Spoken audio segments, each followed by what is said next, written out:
성신여자대학교 2013학년도 수시대비 논술 모의고사 문제 보겠습니다. 성신여대는 모의고사에서 복지제도의 전개 양상을 주제로 출제를 했습니다. 이 주제와 관련해서는 성장과 분배에 관한 기본적인 경제학적인 논의를 정리해 놓으시기 바랍니다. 배경지식에는 시장 실패, 분노의 포도로 탑재되어 있습니다.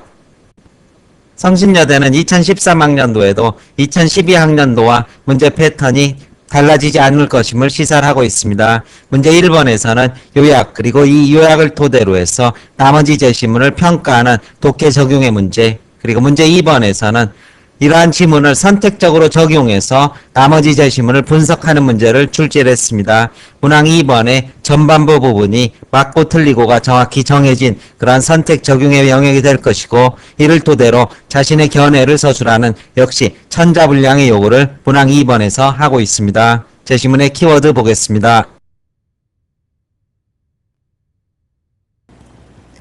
제시문 가에서는 복지국가의 탄생 과정과 이념적인 기초를 개괄적으로 설명을 하고 있습니다.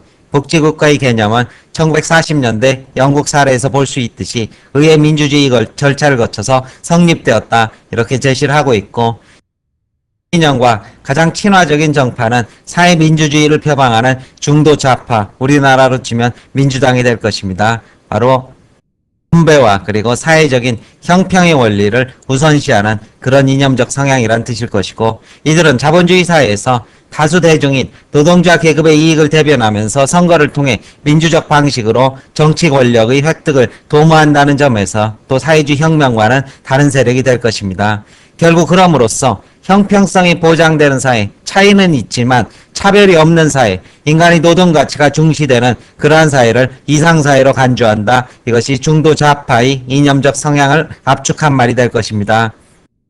결국 자본주의 사회에서 과도하게 존재하는 불평등을 점진적으로 제거해 나가면 이러한 이상사회가 언젠가 도래할 수 있는 것으로 상정한다. 이것이 복지국가의 이념적 기초가 될 것이고, 우리나라 정당으로 보자면 민주당과 그리고 진보당이 바로 복지 이념을 표방을 하고 있는데, 민주당의 경우 좌파보다는 중도에 좀 더 가깝고, 진보당의 경우 좌파 중에서 조금 더 왼쪽으로 편향된 그런 느낌을 주는 정당, 이런 정도로 비유를 할 수 있을 것입니다. 이것은 개인적인 견해입니다. 제시문 나에서는 자유주의에 기초한 효율성 그리고 시장의 논리를 중시하는 미국의 복지 제도를 보여주고 있습니다. 미국의 선택적 복지의 경우 미국 사회의 자유주의적 배경과 맞물려서 복지의 폭이 축소되어 있다는 그러한 현황을 소개를 하고 있습니다. 저자는 미국의 국가가 주도하는 건강보험 제도가 없으며 미국의 사회보장제도 관련한 재정 지출이 유럽의 국가에 비해서 현저히 낮다는 사실을 지적을 하고 있습니다. 따라서 지체된 복지국가다, 이렇게 정의를 내리고 있고, 제시문 다에서는 성공적인 보편복지 사례로 스웨덴이 소개되고 있습니다. 이 나라에서는 자기가 얼마나 나라에 기여를 했는지 이것과는 상관없이 기본적인 소득보장급여와 의료보건, 복지 서비스를 받을 수 있다, 이렇게 소개를 하고 있고, 이러한 모든 비용은 국가가 부담하지만 서비스 제공기관 및 시설은 복지 수요자가 또 자유롭게 선택할 수 있는 수요자 선택에 의한 경쟁체제를 도입했다고 설명을 하고 있습니다. 이러므로써 복지기관들은 선택받기 위해서 경쟁을 하고 서비스의 질 하락을 방지할 수 있다. 선진적인 복지 시스템의 모습을 소개를 하고 있습니다. 제시문 나에서는 우리나라 전통사회에서 실시되었던 선택적인 복지제도의 예로서 진대법과 그리고 고조를 소개를 하고 있습니다. 이 중 진대법은 식량이 부족한 봄철에 농민들에게 곡식을 빌려주고 추수하면 갚도록 하는 제도인데, 가난한 농민을 구제하는 효과뿐 아니라 국가의 재정을 안정시키고 비싼 고리대금으로 부를 축적하던 귀족의 힘을 견제할 수 있는 그런 효과를 주었다, 이렇게 소개를 하고 있고, 고조와 같은 혼인보조금 제도는 원료와 광고가 없도록 함으로써 임금이 나라의 평안을 책임져야 하는 의무를 다하는데 그 의미가 있었다, 제도의 의미를 설명을 하고 있습니다. 제시문 마에서는 현재 시행되고 있는 복지제도의 특징을 교과서적으로 설명을 하고 있습니다. 우선 가장 포괄적으로 공공부조는 빈곤계층이 최저생활 수준 이상의 생활을 할 수 있도록 돕는 목적으로 전개되는 것이고, 사회보험 그리고 사회수당, 사회복지 서비스 등의 이러한 항목들이 있다, 이렇게 소개를 하고 있고, 개별적인 내용의 소개는 어려운 내용이 아닌 만큼 답안 전개에서 상세하게 추가 설명을 하겠습니다.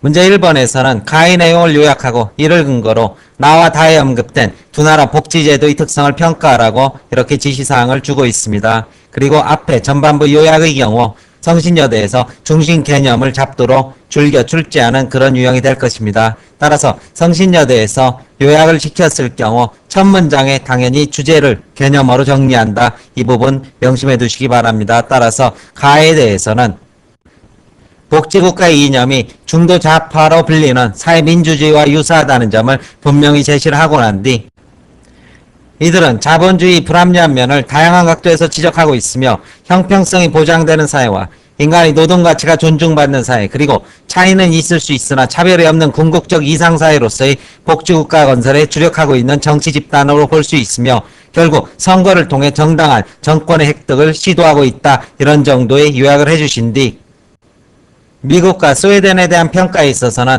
대조적인 평가를 해주셔야 된다는 점 이미 알고 계실 것입니다.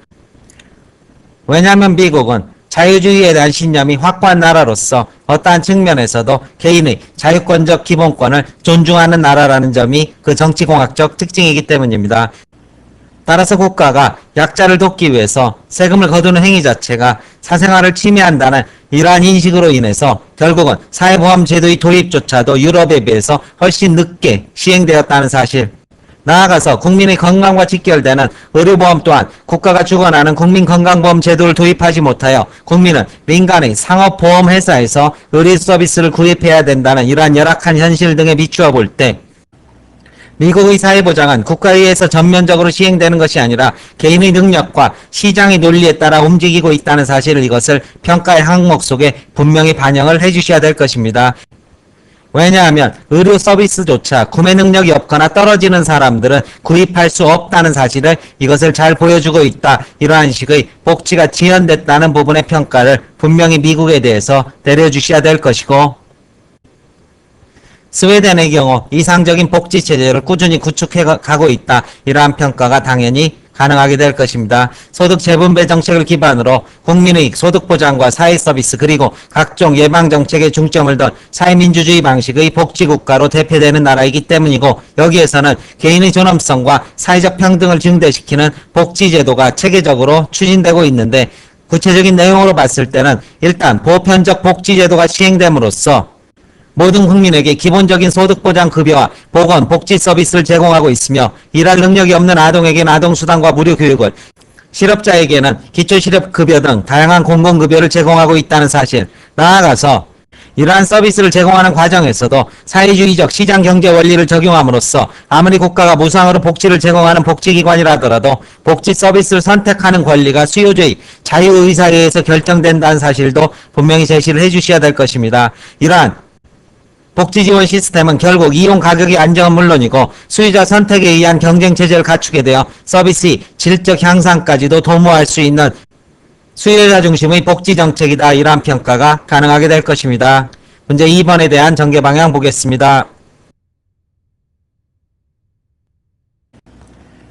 문제 2번에서는 제시문 라에 소개된 우리나라 전통사회 복지제도가 마에 나타난 여러 제도 가운데 무엇과 유사한가 이렇게 묻고 있고, 이를 토대로 그 제도의 장단점을 서술한 뒤 나와 나의 사례를 참조해서 우리나라 복지가 나아가야 할 방향을 제시하라 이렇게 요구를 하고 있습니다. 결국 제시문의 분석 적용 그리고 견해서술 이러한 종합서술을 요구를 하고 있고, 전반부에서 분석 적용이 틀리게 된다면은 답안지 전체가 폐기될 수도 있는 만큼 신중을 기해서 선택을 해주셔야 될 것입니다. 이러한 선택의 문제를 성신여대에서 줄곧 출제를 하고 있습니다. 일단 제시문 라에는 진대법과 조선의 혼인보조금 제도가 소개가 되고 있고, 이것의 의의는 아까 제시문의 키워드에서 이미 말씀을 드렸습니다. 그렇다면 이러한 제도는 현대사회에서 볼 때 무엇에 해당하는가? 이것은 공공부조와 사회수당에 근접한 것으로 판단하는 것이 타당할 것이다. 이렇게 성신여대 측에서 밝히고 있고, 이것의 장단점은 제시문 마의 제시문 안에서 찾아서 정리를 해주셔야 될 것입니다. 일단 공공부조의 경우 무조건적인 최저생계를 보장함으로써 높은 빈곤 해소 효과를 가져온다. 이것이 장점이 될 것입니다. 바로 가난한 사람을 직접 포괄적으로 돕기 때문에 빈곤 해소 효과를 가져오지만은 수급권자의 도덕적 해이, 이것을 받아서 일은 하지 않겠다, 이러한 도덕적 해이와 낙인 효과가 초래됩니다. 지원을 받는 과정에서 가난한 사람이라는 이러한 낙인 효과, 이것이 최근 문제가 되었던 무상급식 논란에서 제기되었던 것입니다.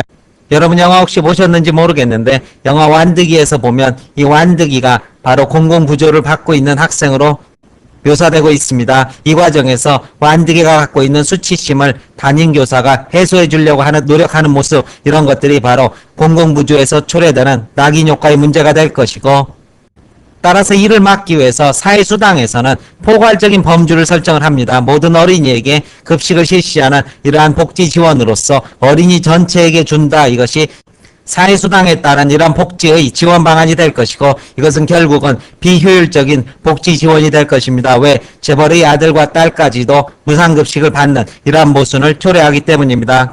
결국 공공부조와 사회수단이 빈곤의 해소라는 측면에서 공통분모를 갖고 있으며, 공공부조의 단점을 보완하기 위해서 사회수당이 도입되었으나 사회수당 또한 문제가 있다는 사실, 이 부분을 분명히 지적을 해주셔야 될 것이고,